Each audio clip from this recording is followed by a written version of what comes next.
24 heures de la vie d'une femme. Introduction. Au début de 1942, la radio de Paris nous annonçait que l'écrivain juif Stefan Zweig venait de se donner la mort au Brésil. Nouvelle reproduite le lendemain en 3 lignes par les journaux nazis de la capitale. Et ce fut ensuite le silence complet sur ce grand et noble écrivain qui avait acquis en France une renommée égale à celle de nos meilleurs auteurs. Stefan Zweig était né à Vienne, où il fit ses études le 28 novembre 1881. À 23 ans, il était reçu docteur en philosophie et obtenait le prix de poésie Bauernfeld, une des plus hautes distinctions littéraires de son pays. Il avait alors publié une plaquette de vers et une traduction des meilleures poésies de Verlaine, écrit des nouvelles et une pièce de théâtre. Mais il jugeait que la littérature n'était pas la vie, qu'elle n'était qu'un moyen d'exaltation de la vie, un moyen d'en saisir le drame d'une façon plus claire et plus intelligible. Son ambition était de voyager, de donner à son existence l'amplitude, la plénitude, la force et la connaissance, aussi de la lier à l'essentiel et à la profondeur des choses. En 1904, il était à Paris, où il séjourna à plusieurs reprises et où il se lia d'amitié avec les écrivains de l'abbaye, Jules Romain en particulier, avec qui, plus tard, il devait donner la magnifique adaptation du Volpone que des dizaines de milliers de Parisiens eurent la joie de voir jouer à l'atelier et dont le succès n'est pas encore épuisé aujourd'hui. Il rendit ensuite visite dans sa modeste demeure du Kaninkijke, en Belgique, à Émile Verhaeren, dont il devint le traducteur et le biographe. Il vécut à Rome, à Florence où il connut Ellen Key, la célèbre autoresse suédoise, en Provence, en Espagne, en Afrique. Il visita l'Angleterre, parcourut les États-Unis, le Canada, le Mexique. Il passa 1 an aux Indes. Ce qui ne l'empêchait pas de poursuivre ses travaux littéraires, sans effort, pourrait-on penser, puisqu'il dit quelque part « Malgré la meilleure volonté, je ne me rappelle pas avoir travaillé durant cette période. Mais cela est contredit par les faits, car j'ai écrit plusieurs livres, des pièces de théâtre qui ont été jouées sur presque toutes les scènes d'Allemagne, et aussi à l'étranger. » Les multiples voyages de Zweig devaient forcément développer en lui l'amour que, dès son adolescence, il ressentait pour les lettres étrangères, et surtout pour les lettres françaises. Cet amour, qui se transforma par la suite en un véritable culte, il le manifesta par des traductions remarquables de Baudelaire, Verlaine, Rimbaud, de son ami Verhaeren, dont il fit connaître en Europe centrale les vers puissants et les pièces de théâtre, de Suarez, de Romain Rolland, sur qui il fut un des premiers, sinon le premier, à attirer l'attention des pays de langue allemande et qui eut sur lui une influence morale considérable. Ardent pacifiste, type du véritable Européen, ce vocable qui devait servir les appétits les plus monstrueux, cacher les crimes les plus effroyables, Zweig avait été profondément ulcéré par la guerre de 14-18. En 1919, il se retirait à Salzbourg, la ville-musée, dont certaines des rues, dit Hermann Bahr, connaisseur et admirateur, lui aussi, des lettres françaises, vous rappellent Padoue. Cependant que d'autres vous transportent à Hildesheim.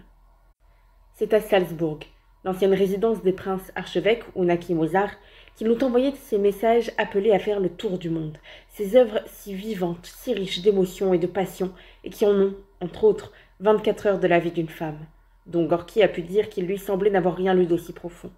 Amok, la confusion des sentiments, la peur. En moins de 10 ans, Zweig, qui naguère n'avait considéré le travail que comme un simple rayon de la vie, comme quelque chose de secondaire, publiait une dizaine de nouvelles. La nouvelle allemande a souvent l'importance d'un de nos romans.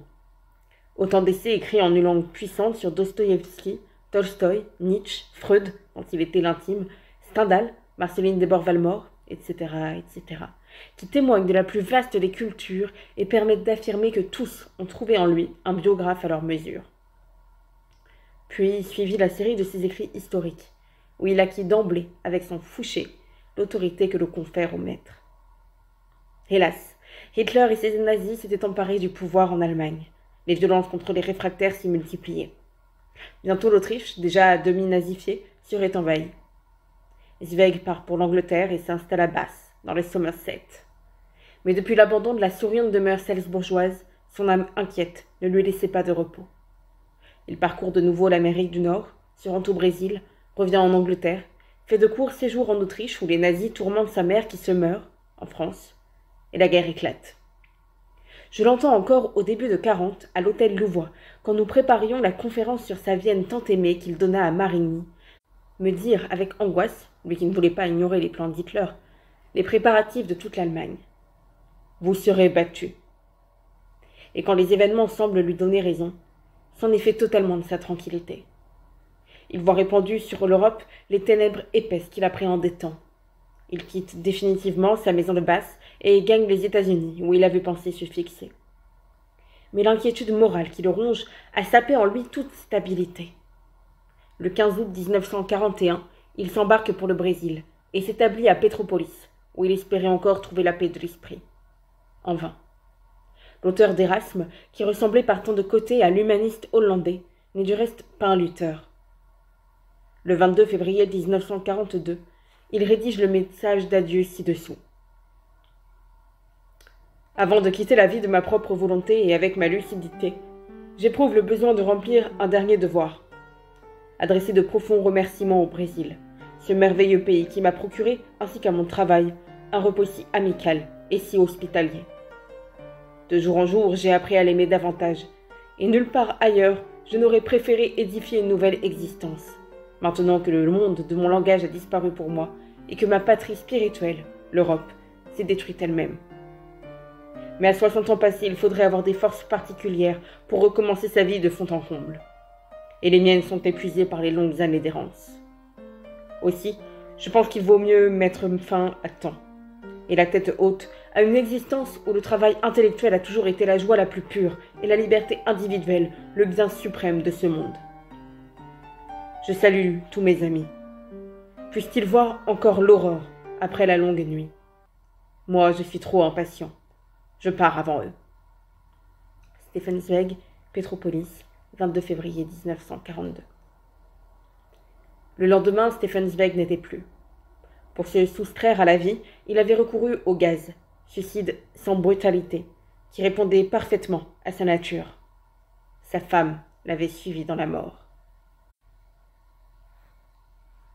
Cette introduction, ce portrait de Stefan Zweig que personne ne saurait égaler, fut écrit dans une édition de 24 heures de la vie d'une femme par Alzire Ella, qui a également traduit ce livre avec Olivier Bournac.